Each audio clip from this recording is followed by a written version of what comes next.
autorités religieuses et coutumières, nous vous remercions pour les prières, pour les bénédictions. Monsieur le PEX, Monsieur le secrétaire général, éminente personnalité du PPACI, Mesdames les épouses des membres de la direction du parti, merci pour votre présence qui nous honore. Monsieur le SGA Konaté Navigué, Monsieur le fédéral Boliga Ismaël, Madame Nadine Seri, population de Port-Bouët, merci pour vos messages, merci pour les dons.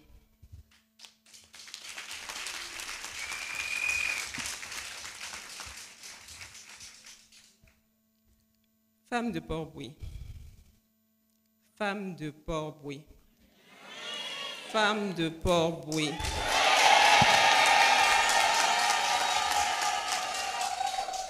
Femmes de Port-Bouët, merci pour votre accueil, vous avez fait fort.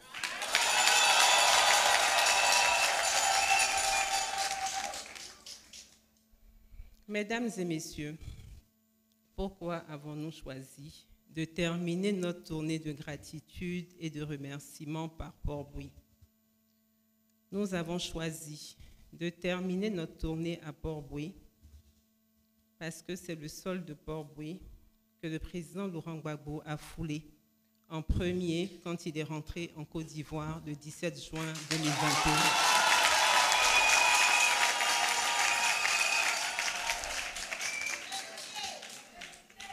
Et Port-Bouët est à la fois une porte d'entrée et également une porte de sortie de l'intérieur d'Abidjan vers l'extérieur d'Abidjan ou aussi de l'extérieur de la Côte d'Ivoire vers l'intérieur de la Côte d'Ivoire. C'est par Port-Bouët, exactement le 29 novembre 2011, que le président Laurent Gbagbo a été mis dans un avion de la flotte présidentielle ivoirienne pour être transféré à la prison de Scheveningen. C'est aussi par Port-Bouët, exactement le 17 juin 2021, que le président Laurent Gbagbo est revenu par ses propres moyens dans un avion de la compagnie belge SN Bruxelles.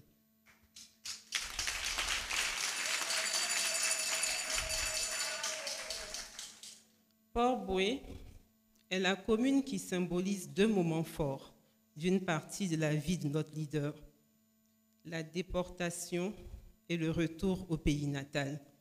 Par la grâce de Dieu, il est revenu vivant. Il est revenu vivant et ça m'amène à chanter, comme on chante chez nous les musulmans. La ilaha illallah, Muhammadur Rasulillah. Ce qui veut dire, nul n'est digne d'adoration à part Dieu et Mahomet est son envoyé.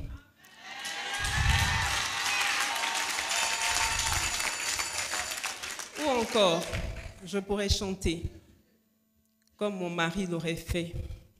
Alléluia, Alléluia, Alléluia, Alléluia, Alléluia, Alléluia.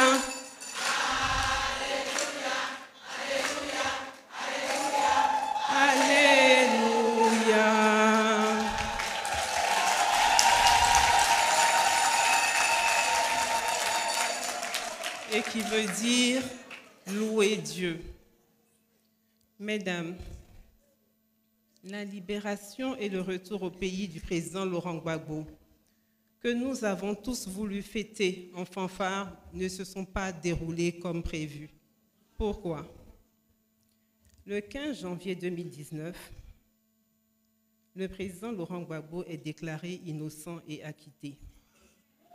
Le même jour de son acquittement, la procureure de la CPI, Mme Fatou Bensouda, fait appel de la décision pour s'opposer à sa libération. Après 15 jours de détention,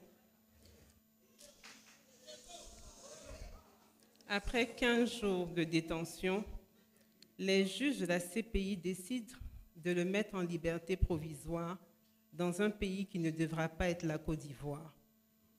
Et le 1er février 2021, il sort de prison pour rejoindre Bruxelles, que moi je qualifierais d'être une autre prison, parce que le président n'avait pas le droit de sortir de la ville de Bruxelles. Et il lui était interdit de faire un certain nombre de choses, comme par exemple l'interdiction de se prononcer publiquement sur les sujets politiques ivoiriens. À ce propos, laissez-moi vous raconter une histoire.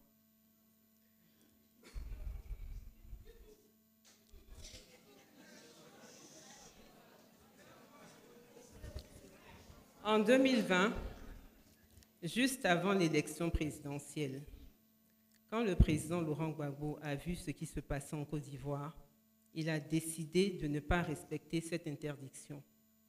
Un matin, il a prévenu ses avocats qu'il parlerait pour apporter son soutien à l'ensemble de l'opposition qui ne voulait pas du troisième mandat.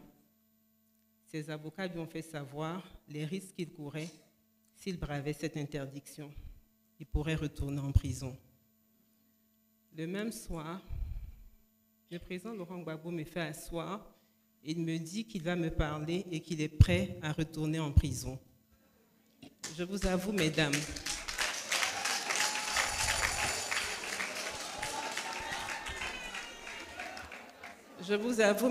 aujourd'hui vous applaudissez. Vous applaudissez aujourd'hui, mais moi, ce n'était pas un moment facile pour moi, c'était un moment très difficile.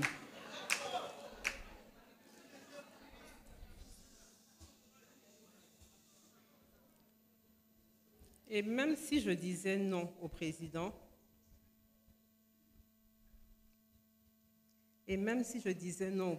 ça n'aurait rien changé, parce que sa décision était déjà prise, parce que sa vie, c'est à la Côte d'Ivoire qu'il a dédiée et pas à moi. Le chef poursuit la conversation en me disant que Nadi, je me sentirai comme un traître, comme un lâche, si je ne fais pas entendre ma voix. Nadi, le moment est venu pour moi de parler. Je pense qu'à défaut de ma présence, sortir de mon silence pourrait montrer au monde la justesse du combat de l'opposition.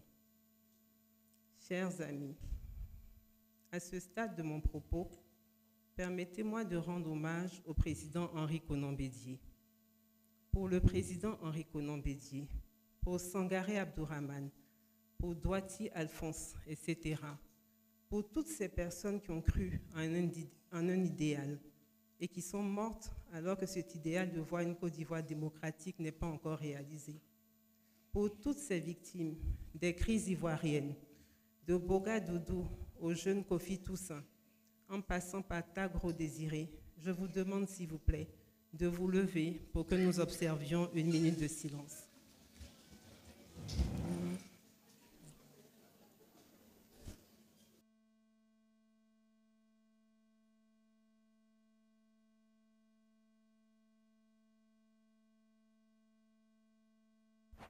Merci.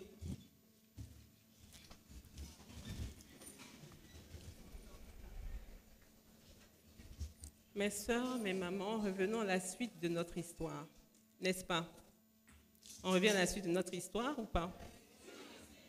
Ou bien vous êtes fatigués? Ou bien l'histoire ne vous intéresse pas? Ça vous intéresse?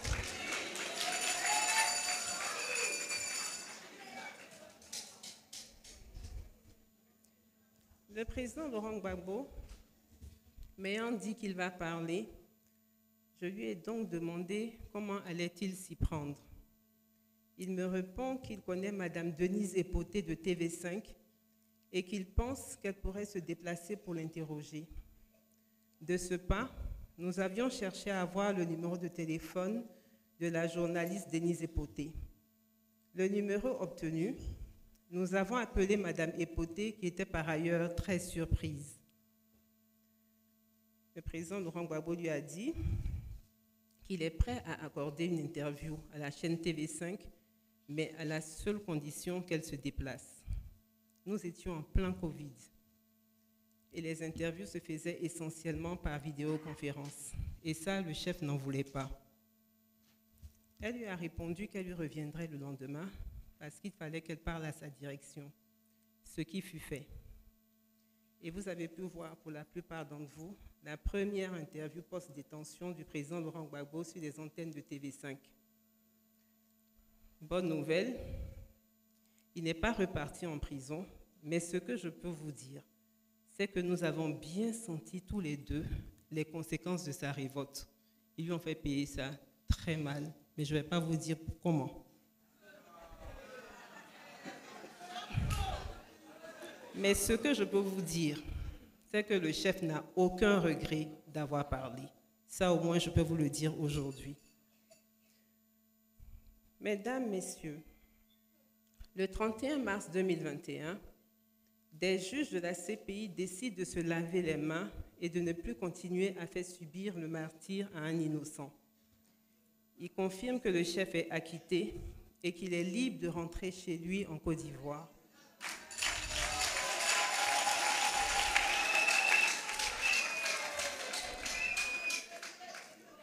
Vos prières, nos prières ont été exaucées. Quand la nouvelle de la confirmation de son acquittement est rendue publique, la Côte d'Ivoire explose de joie parce qu'un de ses fils, et non des moindres, parti depuis trop longtemps, revient. Mais les choses ne se passent pas comme prévu. Le citoyen ivoirien, l'ancien président de la République de Côte d'Ivoire, n'a pas de passeport. Il fait une demande de passeport qui reste sans réponse. Et un matin, cet ancien président de la République se déplace comme tout citoyen ordinaire pour aller demander lui-même son passeport à l'ambassade de Côte d'Ivoire en Belgique. Je vais vous faire une confidence. Quand le président Laurent Gbagbo s'est rendu à l'ambassade, il ne s'est pas senti humilié parce que notre chef est un homme humble.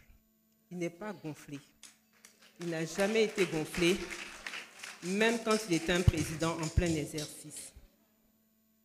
Il ne s'est donc pas senti gêné de se déplacer, comme le font des milliers d'Ivoiriens pour l'obtention d'un acte administratif. Il se voit comme vous et moi. Mais vous ne l'avez pas vu comme un simple citoyen. Vous n'avez pas accepté qu'il soit traité ainsi, parce que pour vous, le président Laurent Gbagbo est un chef, c'est votre chef.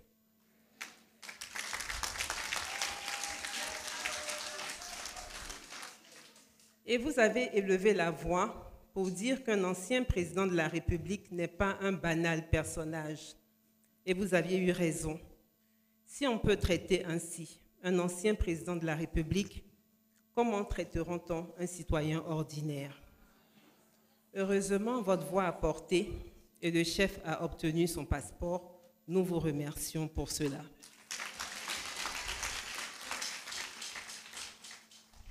Mesdames, mes sœurs, ce simple passeport que le président Laurent Gbagbo obtient est le fruit du combat de tous les Ivoiriens. Nous avons vu des Ivoiriens de tous bords politiques, de différentes confessions religieuses, réclamer le passeport du président parce qu'ils étaient scandalisés. Cette solidarité des Ivoiriens, quand un des nôtres est en difficulté, c'est ce que je suis venu célébrer. Vous avez aidé le président à se sortir des problèmes. C'est à notre tour de vous le rendre par des remerciements publics. Nous vous remercions. Nous vous remercions d'avoir élevé la voix quand il le fallait. Nous vous remercions aussi d'être venus nombreux à l'aéroport accueillir le président, même en sachant que tout avait été mis en place pour faire de son arrivée un fiasco. Qui n'a pas suivi le débat sur l'arrivée en catimini ou non? Qui n'a pas entendu les coups de grenades lacrymogènes avant l'atterrissage de l'avion transportant le président Laurent Gbagbo? Qui n'a pas vu nos jeunes agressés, molestés ce jour du 17 juin 2021? À vous jeunes, hommes, femmes qui avaient été blessés et hospitalisés ce jour-là, le président Laurent Gbagbo vous dit « Yako », encore « Yako », « Yako ». Mais à Bruxelles, qu'est-ce qui se passait à Bruxelles en ce moment-là? À Bruxelles, aucune disposition n'a été prise par notre ambassade pour faciliter le départ de l'ex-président. À Bruxelles, aucun garde de corps n'a été mis à la disposition du président Laurent Gbagbo pour assurer sa sécurité à l'aéroport de Bruxelles et dans l'avion le ramenant en Côte d'Ivoire. Aucun salon d'honneur pour les personnalités. À Bruxelles donc, aucun salon d'honneur pour les personnalités n'a été réservé pour lui. Il lui a été dit qu'il devait se débrouiller comme toute personne ordinaire à l'aéroport. C'est un pays ami, dont je tairai le nom, qui nous a donné à la dernière minute, le matin du jour du voyage, un pass pour que le président Laurent Gbagbo ait accès au salon des diplomates afin qu'il soit protégé. Nous remercions ce pays ami et la personne qui a facilité cette connexion.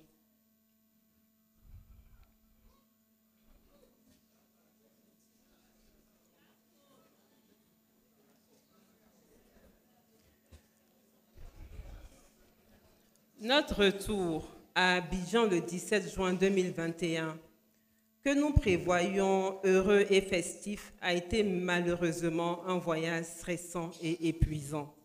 Malgré tout, le chef est rentré grâce à vos prières, grâce à votre acharnement, grâce à votre mobilisation. Nous vous remercions pour cela.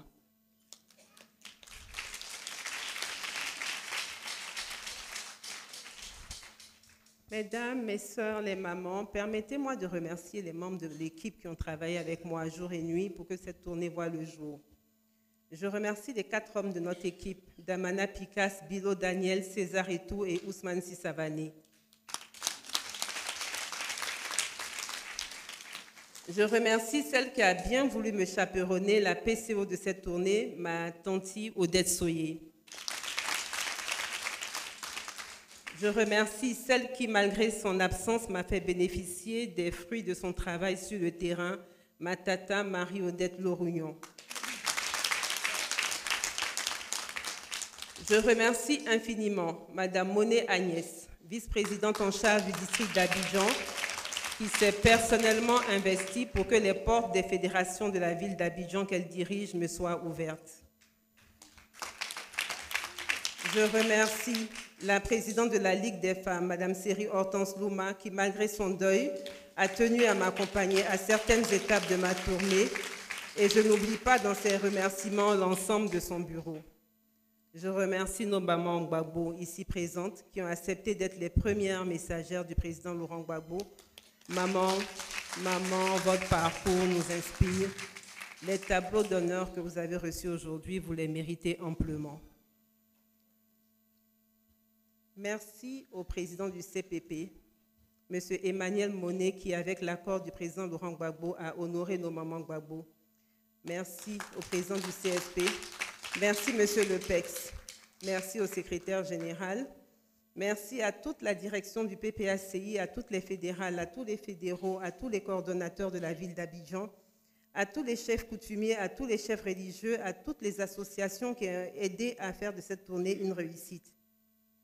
Je remercie infiniment tous mes collègues de la presse qui m'ont accompagné durant cette tournée et souvent dans des conditions de travail très difficiles. Je remercie les grands artistes, les chanteurs Gadi Seli, le chanteur Serge Kassi, François Kensi, qui nous ont détendus et cela gratuitement. Ils ne m'ont rien pris.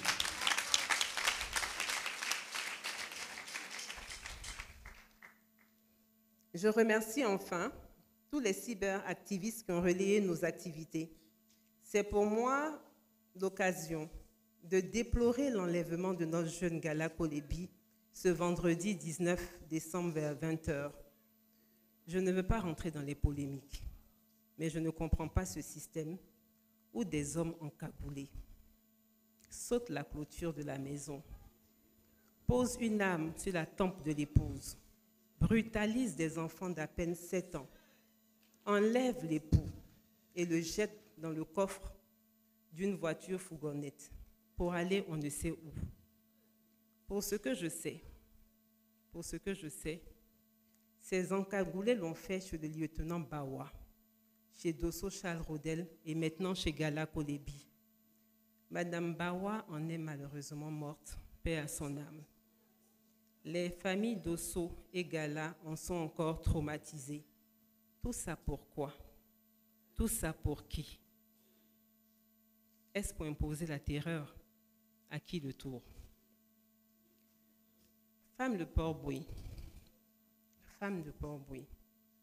Le président Laurent Gbagbo, qui a connu une autre forme d'arrestation encore plus violente, m'envoie vous dire que grâce à vos prières, il est libre.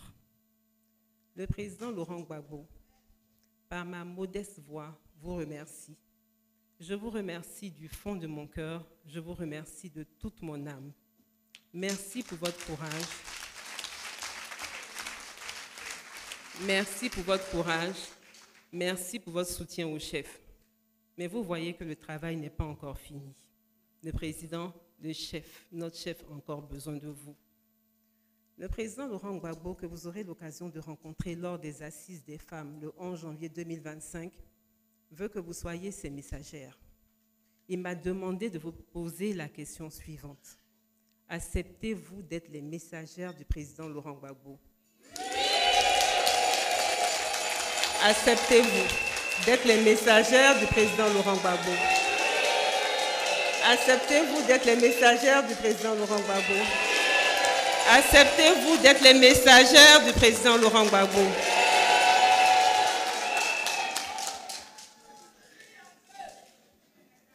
Je peux vous appeler maintenant mesdames, puisque vous êtes à une rencontre des femmes. Mesdames, acceptez-vous d'être les messagères du président Laurent Gbagbo?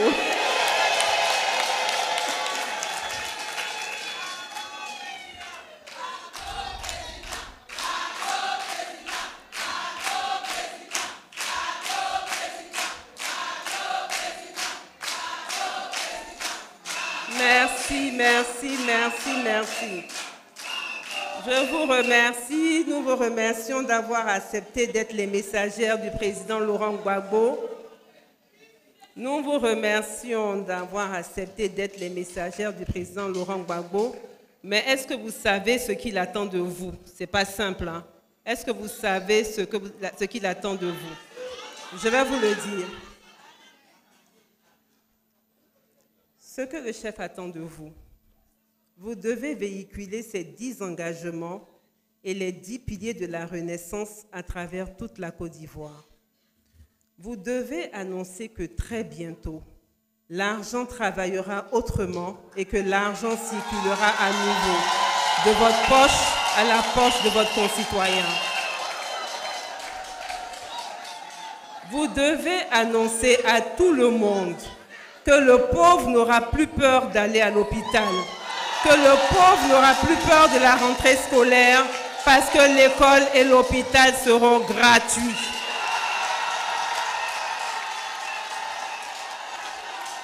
Vous devez, mesdames, vous devez annoncer à toutes les victimes des crises successives que la Côte d'Ivoire a connues qu'elles seront toutes, je dis bien toutes, ça veut dire sans exception, ça veut dire aussi sans coloration politique ou religieuse, que toutes les victimes seront dédommagées.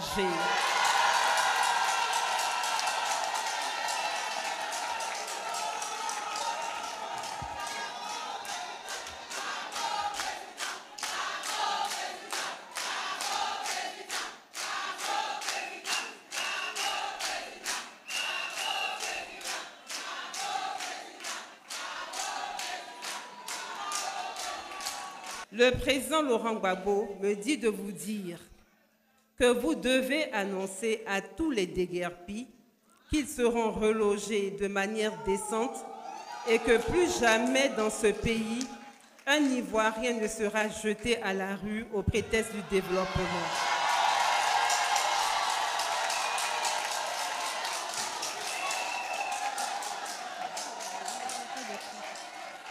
Alors, mesdames, vous devez dire aux autres femmes que le président Laurent Gbagbo nous promet que des mesures seront prises pour baisser le coût de la vie Ce qui veut dire que bientôt la vie sera plus chère. Quand on va aller au marché, on pourra faire je retiens.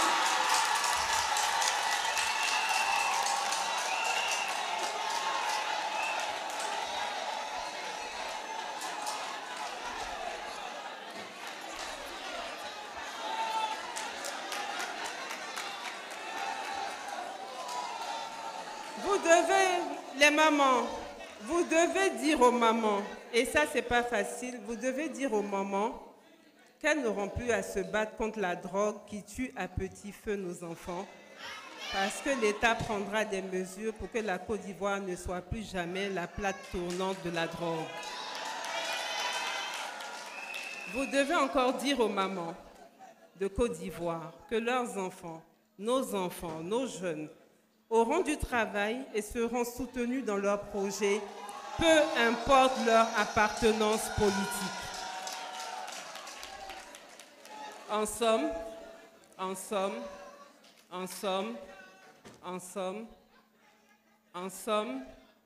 mesdames,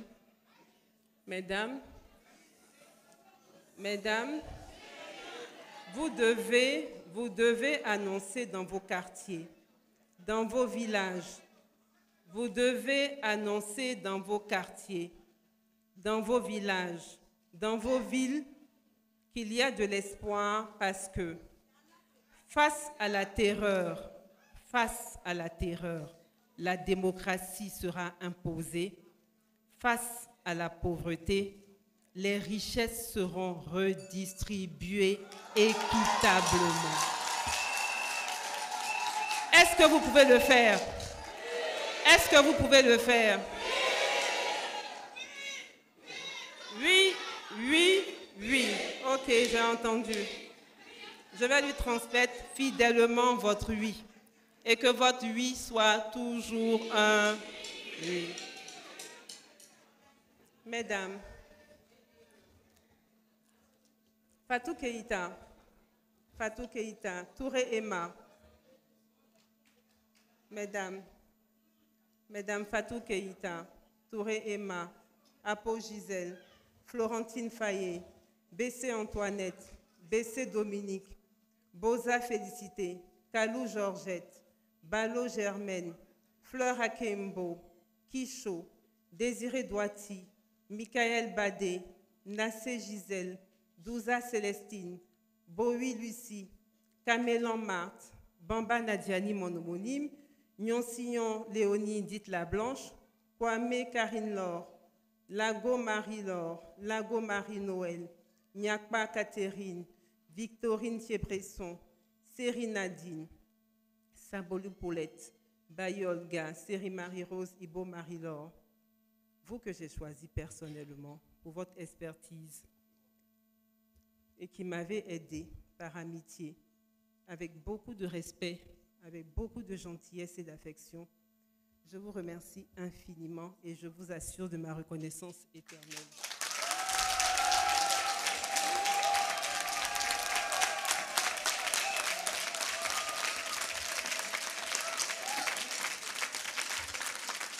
Coéquipières et coéquipiers, toutes les bonnes choses ont une fin.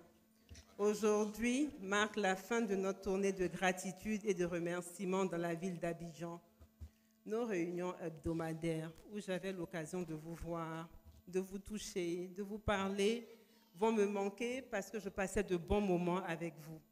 Votre boss, notre chef, le président Laurent Gbagbo a de la chance de vous avoir.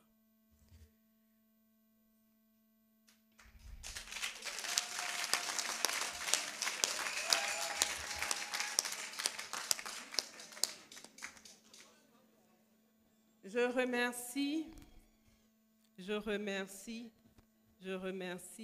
le président Laurent Gbagbo. Je remercie le président Laurent Gbagbo qui a permis que cette tournée se fasse. Je remercie le président Laurent Gbagbo qui sait donner de la place à l'autre et qui n'a pas de complexe à mettre une femme en lumière, même si celle-ci est sa femme. Depuis le 1er novembre 2024, début de la tournée, le président Laurent Gbagbo a permis que je parle pour lui, il a permis que je parle pour moi. Il m'a donné de la lumière au point où des gens se sont amusés à dire que je suis son plan B. Non, je ne suis pas le plan B, et puis je ne peux même pas être le plan B. On dit qu'on va à une élection présidentielle. On n'a pas dit qu'on va à un concours d'épouses.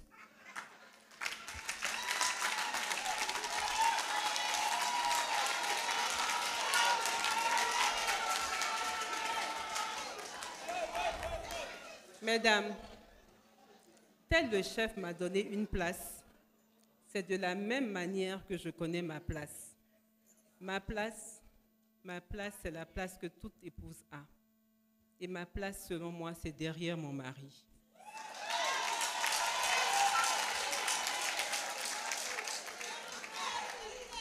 Ma place, c'est derrière mon mari. Avec le président Laurent Gbagbo, la place de la femme, ce n'est pas que la cuisine. Ma place, c'est la place que tout militant accepte d'avoir, être derrière son chef. Et mon chef, c'est le président Laurent Gbagbo, donc ma place, c'est derrière mon chef.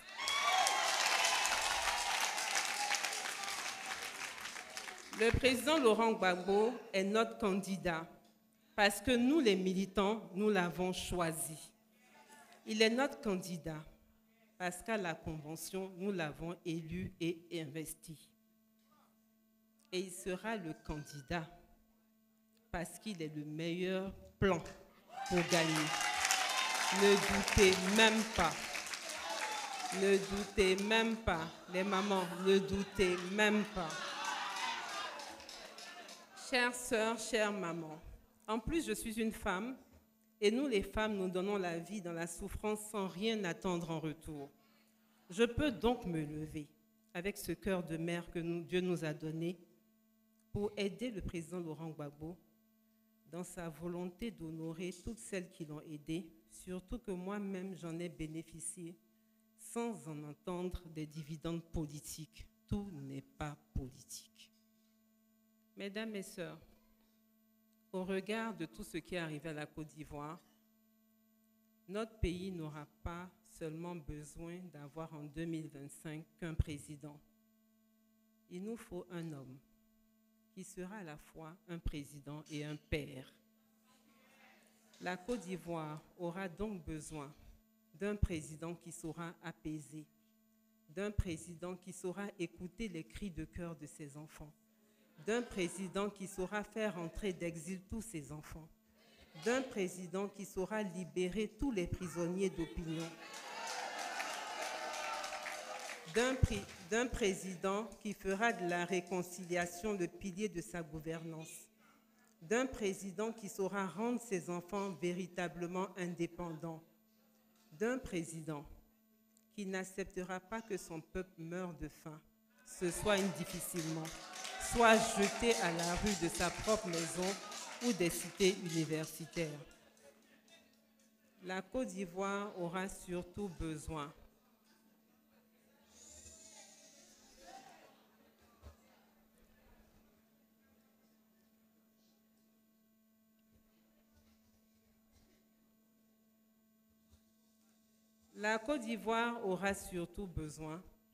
d'un président qui libérera la parole, qui ne sera pas seulement un père fouettard, prêt à sévir à la moindre contradiction. D'un président qui ne dira pas moi, moi, moi, mais qui pensera à nous. D'un président qui saura agir pour les libertés individuelles, pour la démocratie. En une seule phrase, il faut à la Côte d'Ivoire un président qui rendra au peuple le pouvoir que son peuple lui donnera. Et ce président, vous le connaissez et je le connais.